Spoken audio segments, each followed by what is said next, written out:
গত 16 তারিখে এই যে আইন তৈরি করার জন্য যে বিল এটা পার্লামেন্টে পেশ করে 18 তারিখে সেরকম কোনো ধরনের আলোচনা ছাড়াই সংসদীয় সমস্ত নিয়ম কানুন এটাকে উল্লঙ্ঘন করে 18 তারিখ এটাকে সংখ্যাগরিষ্ঠতার জোরে পাশ করে আর গতকাল রবিবার ছুটির দিন সম্ভবত আমাদের দেশের মাননীয় রাষ্ট্রপতি দ্রৌপদী মুর্মু তেলেঙ্গানাতে হায়দ্রাবাদে কোনো একটা অনুষ্ঠানে ছিলেন, সেখানে এই ফাইলটি পাঠিয়ে এটাকে এখন আইনে পরিণত করেছে। তার প্রতিবাদে সারা দেশে 5টি রাজনৈতিক দল, বামপন্থী রাজনৈতিক দল CPIM, CPI, RSP, forward block, CPIML, liberation আজকে এই প্রতিবাদ কর্মসূচি সংগঠিত করছে। আজকে এখানে এই কর্মসূচির অঙ্গ হিসাবে এখানে যে সভা, এই সভার মাননীয় সভাপতি, এই 5টি রাজনৈতিক দলের নেতৃবৃন্দ এবং মায়েরা, বোনেরা এবং বন্ধুগণ যারা এই কর্মসূচিতে অংশগ্রহণ করছেন, তার বাইরেও পথচারী, দোকানি, শুধু নাগরিকবৃন্দ যারা আমাদের বক্তব্য শুনছেন, আমি সবাইকে আমাদের পার্টি, ভারতের কমিউনিস্ট পার্টি, মার্ক্সবাদী তথা 5টি রাজনৈতিক দলের তরফ থেকে শুভেচ্ছা এবং অভিনন্দন জ্ঞাপন করছি। বন্ধুরা, আপনারা দেখেছেন যে একটা আইন পার্লামেন্টে পাশ করেছে, 16 তারিখে পেশ হয়েছে, 18 তারিখ এটাকে সংসদের উভয় কক্ষে পাশ করিয়ে নিয়েছে। আপনারা শুনেছেন বা অনেকে জানেন এ সম্পর্কে। কি আইন এটা? স্বাধীনতার পর আমাদের দেশে বহু আইন তৈরি হয়েছে এবং আগে থেকেও কিছু ব্রিটিশ আমল আইন ছিল যা স্বাধীন ভারতবর্ষ এগুলাকে অ্যাডপ্ট করেছে, গ্রহণ করেছে। কিন্তু দেশের সংখ্যাগরিষ্ঠ জনগণ যারা কৃষির উপর নির্ভরশীল, গ্রামে যারা বসবাস করেন, দেশের অন্নদাতা, কৃষক, ক্ষেতমজুর, দিনমজুর, ভাগ চাষি, জুমিয়া, তাদের জন্য সেরকম কোনো আইন স্বাধীনতার আজকে প্রায় 78 বছর বাদেও এখনো সেরকম কোনো আইন হয়নি। তার মধ্যেও 2004 সালে আমাদের দেশের সংসদে যখন সর্ববৃহৎ সংখ্যায় বামপন্থীরা নির্বাচিত হয়ে যান, এই দেশের জনগণ নির্বাচিত করে পাঠান 63-64 জন, তখনই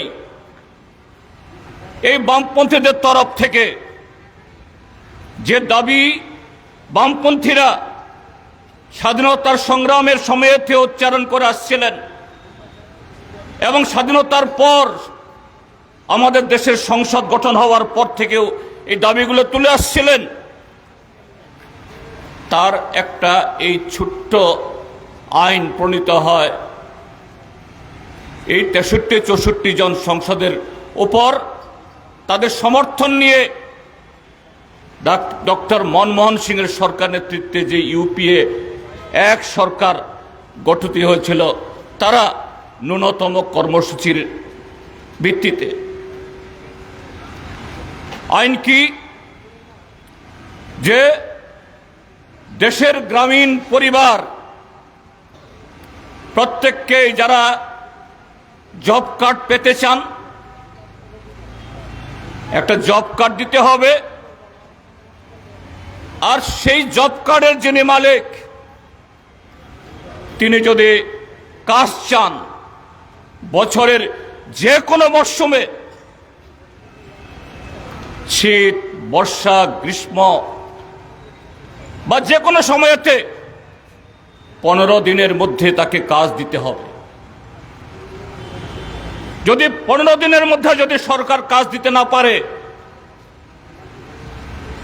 তাকে ক্ষতিপূরণ দিতে হবে। এটা শুধু যারা সক্ষম এরকম পরিবারের সদস্য তাদের না, অনেক পরিবার আছেন বিকলাঙ্গ, অনেক পরিবার আছেন সেখানে অল্প বয়সী বা সেরকম তরুণ সদস্য নেই, প্রবীণা মাত্র, তাদেরকেও সেখানে তাদের মতো করে কাজ দিতে হবে। তারপরে যারা মহিলা, অন্তঃসত্ত্বা মহিলা, সেই পরিবারে অন্য কোনো সদস্য নেই, তিনি আয়ের একমাত্র উৎস, তিনি যদি কাজ চান তার মতো করে তার চিকিৎসার, তার সমস্ত ধরনের যে সুযোগ সুবিধা দিয়ে সেই মহিলাকে কাজ দিতে হবে। কিন্তু কি কাজ পাবে সেটা আহামরি কিছু নয়। বছরে পরিবারের সদস্য একজনই হোক বা 15 জন, 20 জন, মাত্র 100 দিন কাজ পাবে সবাই মিলে। আমাদের দেশে বিভিন্ন রাজ্যের যে ন্যূনতম যে একজন শ্রমিক কত টাকা সেখানে তার মজুরি, তার একটা নিরিখ আছে, কিন্তু সেই হিসাবে রেগার এই মজুরি এটা নির্ধারিত হয়নি। ভারত সরকার মূল্যসূচককে ভিত্তি করে তারা বছরে 2-3 বার আমাদের দেশের বিভিন্ন অঞ্চলে সে রাজ্যের সেখানকার যে প্রাইস ইন্ডেক্সকে ভিত্তি করে তারা তার মজুরি নির্ধারণ করেন। আহামরি কিছুই না। সর্বাধিক এই মজুরি হরিয়ানা, পাঞ্জাব, কেরালা এরকম কিছু রাজ্যে, আমাদের ত্রিপুরাজ্যে এখনো এটা 250 টাকা ছুঁতে পারেনি, যদিও 18 বিধানসভা নির্বাচন আগে বলা হয়েছিল 340 টাকা করা হবে, তার ধারে কাছেও পৌঁছয়নি। তাহলে বন্ধুরা, যদি কোনো পরিবার 100 দিনও কাজ পায়, 100 দিন কাজ দেওয়া হয়, ভারতবর্ষের যে রাজ্যে মজুরি সর্বাধিক, ধরুন 400 টাকা, 400 টাকা ইন্টু 100 কত? বছরে মাত্র 40,000 টাকা। আহামরি কিছুই না। কিন্তু তারপরও স্বাধীনতার 57-58 বছর বাদে দেশে গ্রামীণ জনগণ, বিশেষ করে যারা ক্ষেত মজুর, দিন মজুর, তাদের জন্য প্রথম একটা আইন, যে কারণে এটাকে বলা হয় যুগান্তকারী আইন। এই আইন তৈরি হওয়ার পর তার যে আমাদের দেশের গ্রামীণ জনগণের জীবন জীবিকাতে কি ধরনের ইতিবাচক বা গুণগত পরিবর্তন সেখানে এনেছে তার একটা ঝলক দেখেছি আমরা 2019-20 ইংরাজিতে যখন করোনা মহামারী হয়, আমাদের দেশে এই 100 দিনের কাজের গ্যারান্টি কাজ চালিয়ে দিতে হবে এই আইন বলবৎ থাকলেও আমরা ত্রিপুরাজ্যের মানুষ গত 7.5 বছর আমরা প্রত্যক্ষ করছে ত্রিপুরাজ্যে তো শুধু রেগা আইন কেন, কোনো আইনেই এখানে চলে না, সব আইনেই এখানে বোতা হয়ে আছে। এখানে সব আইনই হলো মণ্ডলের আইন, সব আইনই হলো তথাকথিত রাষ্ট্রবাদীদের আইন। শুধু কাজের অধিকার না, এমনকি কথা বলার অধিকার, ভোট দেওয়ার অধিকার, একজন নাগরিক হিসাবে তার নিরাপত্তার অধিকার ত্রিপুরাজ্যের মধ্যে সবটাই সেখানে অচল। যেখানে তারা বলছিল এখানে যদি দিল্লি এবং রাজ্যের সরকার যদি একই দলের হাতে আসে, ডাবল ইঞ্জিনের সরকার, ট্রিপল ইঞ্জিনের সরকার হয়, একেবারে প্রথম মন্ত্রিসভা থেকে 100 দিনের জায়গাতে 200 দিন কাজ হবে, 170 টাকার জায়গাতে 340 টাকা মজুরি হবে। গত 7.5 বছর কোনো বছরেই 40-45 দিনের বেশি হয়নি। তাও গড়ে 40-45 দিন, কিন্তু যারা প্রকৃত দিনমজুর, নিম্ন আয়ী, ক্ষেত মজুর, যাদের কাজ দরকার, তাদের প্রাপ্য 40-42 দিন নয়, আরো কম। তাহলে 40-42 দিন গড় হয় কি করে? প্রত্যেক মণ্ডলে মণ্ডলে, প্রত্যেক গ্রাম পঞ্চায়েতে শাসক দলের কিছু ঠেঙ্গারি বাহিনী, তারা তাদেরকে বলেন দেবতুল্য কার্যকর্তা। এই দেবতুল্য কার্যকর্তা তাদের অ্যাকাউন্টে 90-92-93, কেউ কেউ 100 দিনও তারা কাজ পায়। তারা কখনো কাজের গোড়ায় যায় না। কি করে এগুলো? তাহলে এই নামগুলো উদ্ঘাটিত হয় কিভাবে? এইভাবে যে লুট করছে অন্যায়ভাবে, এগুলো প্রকাশ পায়। এটাও এই আইন, এই আইনের শর্ত আছে। যে প্রজেক্ট তৈরি হবে, যে প্রজেক্ট ইমপ্লিমেন্টেড বা রূপায়িত হবে, এই প্রজেক্টে কত মেন্ডেজ খরচ হলো, কত টাকা ব্যয় হলো, ওয়েবসাইটে আপলোড করতে হবে। আপনারা যারা স্মার্টফোন ব্যবহার করেন, এখনো যেহেতু নতুন আইন তৈরি হলেও রাতারাতি এর সমস্তগুলো মুছে যায়নি। ত্রিপুরাজ্যের যে কোনো গ্রাম পঞ্চায়েত, যে কোনো ভিলেজ কমিটি, যে কোনো ব্লক, ত্রিপুরাজ্য কেন সারা দেশের আপনি মোবাইলে দেখতে পাবেন, দেখবেন সর্বত্র এইভাবে পুকুর চুরি হচ্ছে, সর্বত্র এইভাবে গরিব মানুষের মাথায় বাড়ি দেওয়া হচ্ছে, লুট হয়ে যাচ্ছে। কাজেই এটা বন্ধ করা দরকার।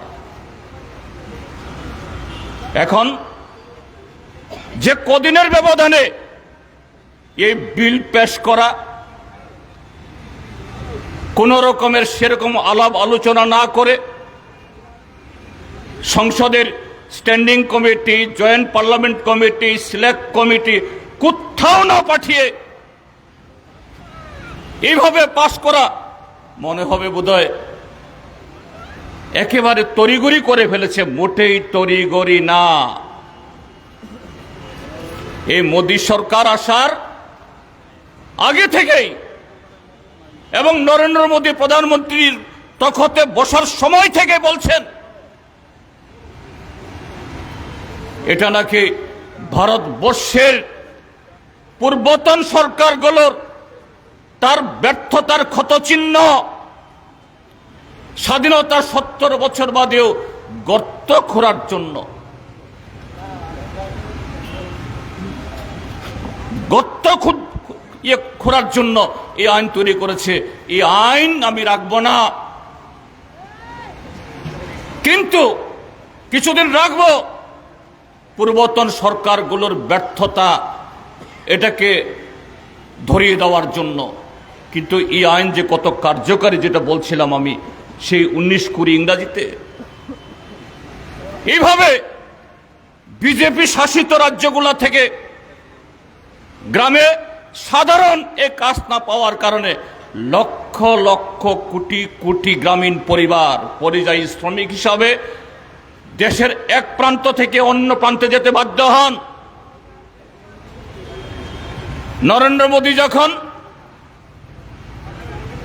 এই করোনা হওয়ার পর আগাম কোনো প্রস্তুতি না নিয়ে তাদের বাঁচানোর জন্য সেরকম ব্যবস্থা গ্রহণ না করে আচমকা লকডাউন ঘোষণা করে দিল, সারা দেশের মধ্যে হাহাকার। কি করবে এই গরিব মানুষগুলো? ট্রেন বন্ধ, গাড়ি বন্ধ, পূর্ব ভারত থেকে দক্ষিণ ভারতে গেছে, পশ্চিম ভারতে গেছে, সেখানেও লকডাউনের কারণে কারখানা বন্ধ, চাষ বন্ধ, বাজার বন্ধ, দিশেহারা মানুষ হাজারে হাজারে নিরুদ্দেশ্যের উদ্দেশ্যে প্রায় বাড়িতে ফেরার জন্য রাস্তা দিয়েছেন। কিন্তু কতক্ষণ হাঁটবেন? কত কিলোমিটার হাঁটবেন? রেল লাইনে পড়ে রয়েছে, এই লোকের উপর দিয়ে রেল লাইন চলে গেছে, রাস্তায় খেতে না পেয়ে তিলে তিলে মরে গেছে শত শত হাজার হাজার মানুষ। মোদী সরকার তার কোনো তথ্য দেয়নি। তাহলে মাত্র 100 দিনের কাজের গ্যারান্টি হলেও এই আইনের যে তার প্রয়োজনীয়তা, উপজীব্যতা কত গভীরে আমরা দেশের মানুষ প্রত্যক্ষ আমরা করতে পারছি। এটা এক। দুই হলো, যদিও ত্রিপুরার যে বামপন্থী ফ্রন্ট সরকার থাকার সময়তে আমরা যেরকম আন্তরিকতার সহিত, নিষ্ঠার সহিত, দায়বদ্ধতার সহিত এ রাজ্যের প্রত্যেকটা গ্রামীণ মানুষের জন্য আমরা এই জব কার্ডের জন্য আমরা ব্যবস্থা করেছিলাম এবং কাজের ব্যবস্থা করেছিলাম, সুবন্দোবস্ত করেছিলাম। আপনারা শুনেছেন বছরে গড়ে 96 দিন অবধি কাজ হয়েছে। কেন্দ্রীয় সরকারের বরাদ্দ মোদী সরকার আসার পর 2014 তখনও বামপন্থী ফ্রন্ট সরকার নানা তালবাহানা করে তার বরাদ্দ দিত না। তখনও সারা দেশের মধ্যে যা হয়নি বা সারা দেশের মধ্যে সবচেয়ে বেশি কাজ হয়েছে এখানে। শুধু এই আইনে কাজ দেওয়া না, এই আইনে কিছু মজুরি দেওয়া না, সেই মজুরি বা শ্রম, এই শ্রমকে সুপরিকল্পিতভাবে ব্যবহার করে আমাদের রাজ্যে গ্রামীণ অর্থনীতির চাকাকে আমরা সেখানে গতি দিয়েছি। আমরা গ্রামীণ অর্থনীতি বিকশিত হয়েছে। আজকে ত্রিপুরা রাজ্য রাবার উৎপাদনে দেশের মধ্যে দ্বিতীয় বৃহত্তম উৎপাদনকারী রাজ্য কিভাবে হয়েছে? গ্রামীণ মানুষের হাতে তো এত অর্থ নেই যে রাবার বাগান তার কষ পেতে 60টা বছর অপেক্ষা করতে হয়। এই রেগাকে আমরা হাতিয়ার করেছি। এই রেগায় একদিকে 100 দিন কাজ করবে সে গ্রামীণ মানুষ, আরেকদিকে সে 100 দিনের যে শ্রম, সেই শ্রমকে ব্যবহার করে রাবার বাগান, ফলের বাগান, জলাশয়, গ্রামীণ জমিনগুলো এটাকে সংস্কার করে আরো বেশি চাষের উদ্যোগ। এইভাবে এই ত্রিপুরা রাজ্যের অর্থনীতি গ্রামীণ মানুষের হাতে টাকা গেছে। গ্রামীণ মানুষ তারা শুধু অর্থনৈতিক দিক থেকে উপকৃত হননি, যে অধিকারবোধ, সেন্স অফ বিলঙ্গিং, আমিও এই রাষ্ট্রের একজন নাগরিক, এই ভারত রাষ্ট্র নির্মাণে আমিও একজন গর্বিত ভারতবাসী। এইভাবে রেগা একটা যুগান্তকারী ভূমিকা পালন করেছে। কেন ভারতীয় জনতা পার্টির মতো একটা পার্টি, যে পার্টি আরএসএস এর তার মতাদর্শে পরিচালিত, আরএসএস এর তথাকথিত হিন্দু রাষ্ট্র, যার সাথে হিন্দু ধর্মের কোনো লয় নেই, আরএসএস এর তথাকথিত হিন্দু রাষ্ট্র এই মনু সংস্কৃতির উপর ভিত্তি করে হিন্দু ধর্মের কোনো চ্যাপ্টারের সাথে তার কোনো সম্পর্ক নেই। সেখানে শুধু হিংসা, সেখানে কিছু শুধু নারী এবং পুরুষের মধ্যে সেই মধ্যযুগীয় ভাবনা চিন্তা, সেখানে শুধু মুষ্টিমেয় যারা তথাকথিত উচ্চ বর্ণের তাদের জন্য সমস্ত বিধান তৈরি করা। কাজে সেই বিজেপি সরকারে আসীন হয়ে রেগার মতো একটা যুগান্তকারী আইন তারা কেন চালু রাখবেন? এই নতুন আইন, জিরামজি আইন তৈরি হওয়ার আগে গত 11 বছর আমরা কি দেখেছি? ভারতবর্ষের ব্যাংকগুলো থেকে, রাষ্ট্রায়ত্ত ব্যাংকগুলো থেকে হাজার হাজার কোটি টাকা নিয়ে এই নরেন্দ্র মোদী, অমিত শাহ ঘনিষ্ঠ, বিজেপি ঘনিষ্ঠ সমস্ত কালোবাজারে মজুতদাররা বিদেশে পালিয়ে যায়, আমাদের ব্যাংকগুলোকে লালবাতি জ্বালিয়ে। এদের জন্য কোনো নিয়ম কানুন নাই, মনিটরিং নাই। দেশে যে একচেটিয়া পুঁজিগুলোকে তারা ক্রমশ তাদের হাতে সমস্ত সম্পদ তুলে দিচ্ছে, আম্বানি, আদানি, কয়লার খনি থেকে শুরু করে তেলের খনি, রেলওয়ে, বিমানবন্দর, সর্বশেষ ভারতবর্ষের ইন্স্যুরেন্স, ব্যাংক, তাদের জন্য এত নিয়ম কানুন, এত গ্যারান্টার, এত সিকিউরিটি কিছুই নেই। কিন্তু এই রেগা মাত্র 100 দিন কাজ পাবে, তাও দেওয়া হয় না। তার জন্য হাজার আইন, সকালে একবার ছবি তুলতে হবে, বিকালে গিয়ে আরেকবার ছবি তুলতে হবে।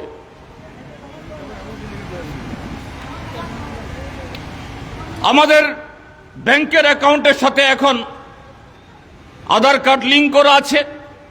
আধার কার্ড লিঙ্ক করতে গেলে পরে হাতের বৃদ্ধাঙ্গুষ্ঠ দিয়ে টিপ দিতে হয়। গ্রামীণ মানুষ স্বাভাবিকভাবে যারা গায়ে গতরে খাটেন, আঙ্গুলে নানা ধরনের তাদের হয়, কাজ করতে করতে সেই আঙ্গুলের রেখাগুলি ক্ষয়প্রাপ্ত হয়। কাজ করার পরও সেই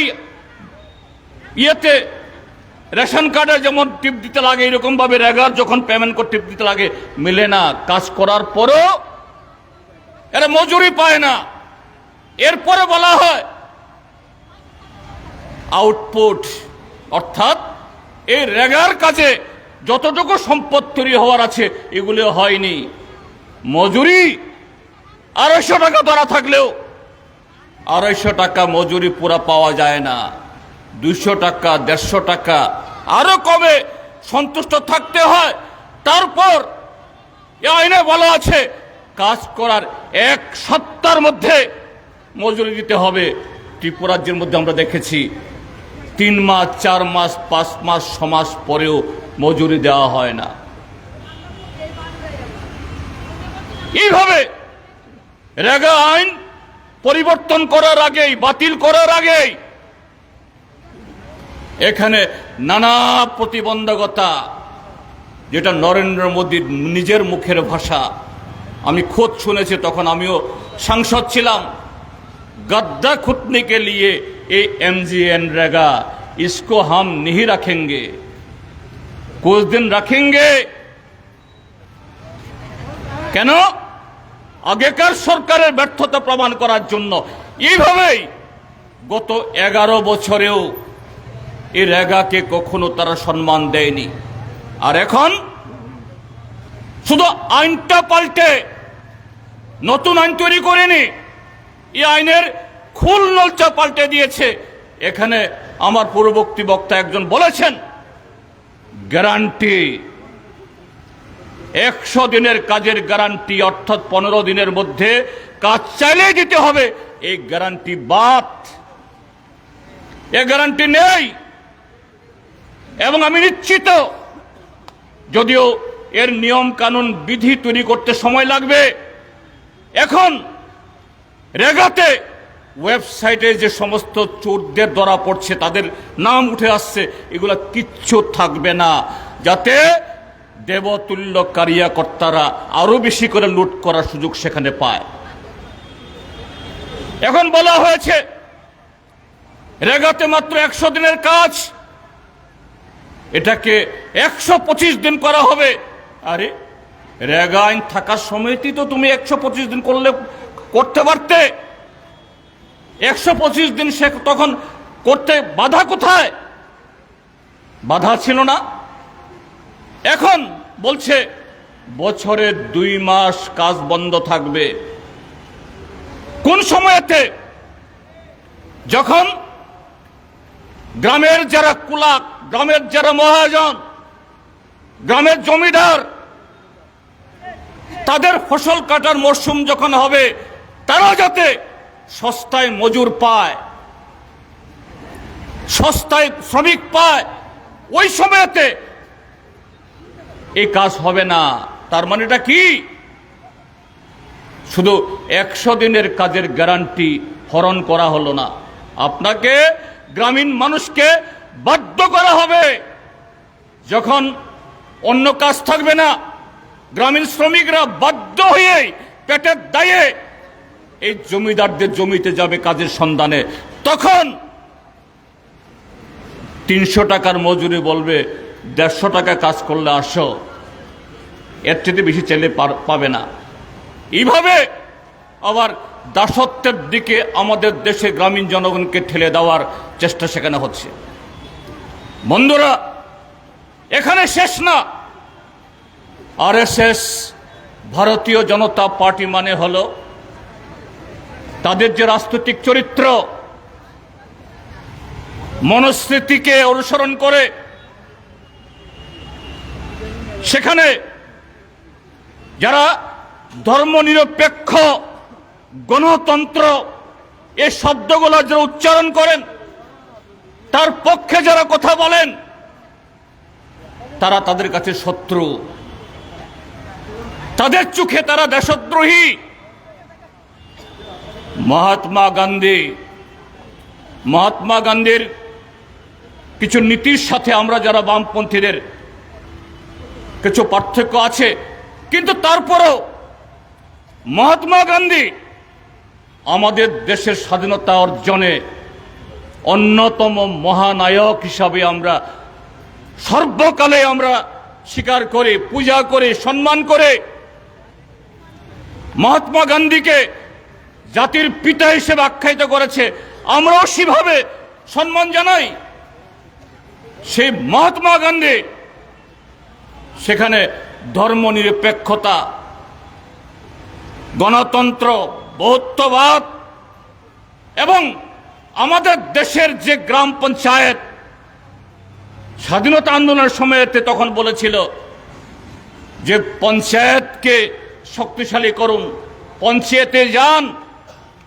এই ভারতবর্ষ তার শক্তি লুকিয়ে আছে এই পঞ্চায়েতে, অর্থাৎ গ্রামীণ মানুষ। মহাত্মা গান্ধী সে কথাগুলি বলতেন, আমরা এগুলোকে শ্রদ্ধা করি। কাজেই মহাত্মা গান্ধীর এই গ্রাম পঞ্চায়েতকে, ধর্মনিরপেক্ষ নীতিকে, বহুত্ববাদকে, সাম্প্রদায়িকতার বিরুদ্ধে তিনি যে কথা বলতেন, সোচ্চার ছিলেন, এটা তাদের কাছে গ্রহণযোগ্য না, এটা হজম করতে পারে না। নাথুরাম গডসে এই কারণে 1948-এর 30 জানুয়ারিতে তাকে খুন হতে হয়েছে।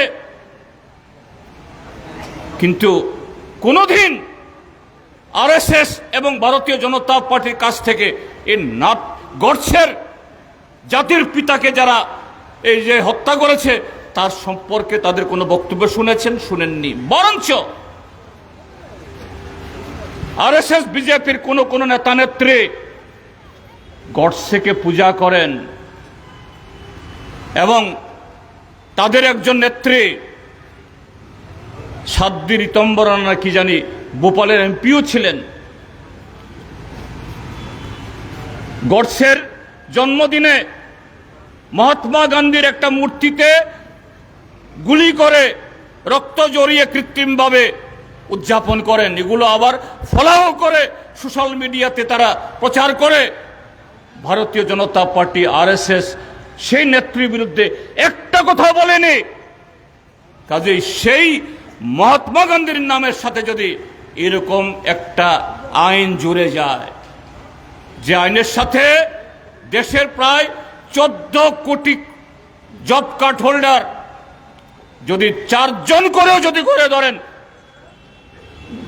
প্রায় 66 কোটি 70 কোটি মানুষ এই আইনের সাথে সরাসরি যুক্ত।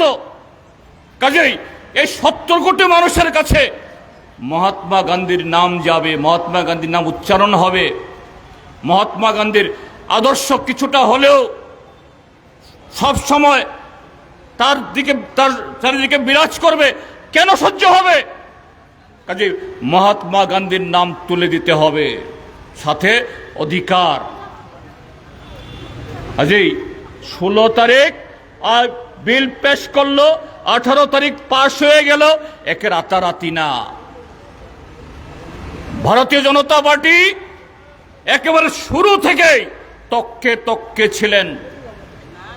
এরকম দেশে কত আইন, কত বিল আসে জনগণের সাথে সম্পর্কিত।